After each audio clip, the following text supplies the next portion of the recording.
Hello, IGN. My name is Jose Otero. I'm here with Brian Altano. Hi, I'm sorry, I'm speechless. You are speechless. Yes. Because this is 13 seconds of new Zelda footage to remind us that this game is coming out in 2016. That's it. So thanks for watching, and we'll be back. No. Let's dig through video. this. All what do we right, got here? So let's see what there is to really dig. So obviously Nintendo just had a new Direct today. They showed 13 seconds of new footage for Legend of Zelda Wii U. Reminder, it's coming to Wii U. It's 2016. They didn't say if it's coming anywhere else. Of course, they're not going to say that. So what do we got here? What are we looking at? So we have Epona and Link, right? And we've seen this sort of. We saw this the first time we saw the game, and we saw this beautiful sort of area, the world map. Every time they show it, I feel like it's just more gorgeous and more gorgeous. So you'll see here, Epona, Link. There is a shield obviously on his back. He has the bow and arrow. You're gonna see that on the other side there's a sword, and it's probably one of the longer swords I've seen Link wield in a Zelda game. Not counting the bigger one sword, obviously. And what's up with this hoodie? Yeah, always wearing the hood. Still not in the tunic, the green tunic that we remember. I also want to point out just that Epona has a lot of packs going on here, which again at E3 that was the thing, and I almost wonder is Epona your pack mule? Are you putting additional things into Epona, maybe the way you would in, I don't know, a Witcher or something like that, or Fallout or something like that?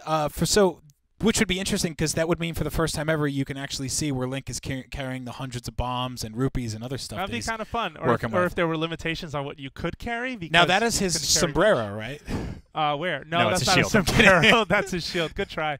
I mean, but just look at this. This is again those individual blades of grass, those beautiful vistas. We got what we're assuming is a goat or what is that? I think it's a crab. It's some kind of enemy in the background there. Over to the far right, as you can see. So we're gonna continue sweeping as the camera does, and you're gonna see that has to be Death Mountain, Brian. Yeah. I don't want to hear it. No, totally. There it is, off in the distance. Yeah, and if you look up to the mountains on the left, you've got some sort of maybe desert field areas. In the middle here, you have more grassy stuff. But yeah, Death Mountain up there. And it'll keep panning to the right over here. You actually have a snow-capped mountain over here. So two very distinct. It's cloudier on that mountain, so maybe that could be what's going on there. This is kind of grainy footage. We're doing the best we can. We are. If you're spotting anything we're not, make sure you put that in the comments. I also want to point out that on that mountain something is there. Now I speculate that this is that's shadowy looking. In the Game Award at the Game Awards when they last showed this game. Jeff Keighley's The Game Awards. Yeah, they had a thank you for that. You got to make sure TM. You have to. The way that demo started, he was by some sort of a post. Yep. It kind of reminded me in some ways of in Wind Waker, where you start and you had to go up to that elevated place. Not that they're the same place. I'm not trying to say that, but I am saying that it is a similar thing. So I believe that has to be one of those places. Or it's an owl. Or it's an owl. A very large very owl. Large owl. Wouldn't be a series first if you ask me. That's true. So there's the sword we were talking about a minute ago. So it comes straight down. It's huge. This Link is right-handed. I do want to point this out, which to me is wait, what? Link, even if you saw the Twilight Princess HD footage, he's left-handed again in that game. He was right-handed on the Wii version of that game, and left-handed on the GameCube version of that game. So just little things to point out.